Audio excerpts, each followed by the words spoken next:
How to change username on Twitter. Hi everyone, in this video I'm going to show you the ways to change username on Twitter. So in order to change username on Twitter, you have to follow the steps. First of all, you need to go ahead and install the application on your device, and when you're done installing it, go ahead and log in into your account.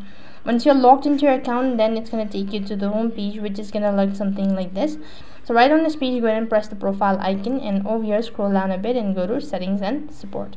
One more time, go ahead and press on settings and privacy and go to your account. When you go to your account, under your account, press on account information, and here you can see this is the username. So go ahead and press on the username, and over here go ahead and make changes with the username that you wish to apply, and then if you're sure about it, then click the done button, and as you can see that the username has been successfully changed. So in this way you can change your username on Twitter. That is all for this video. I hope the video was helpful. Make sure to like, share and subscribe to our channel. Thank you for watching. See you in the next video.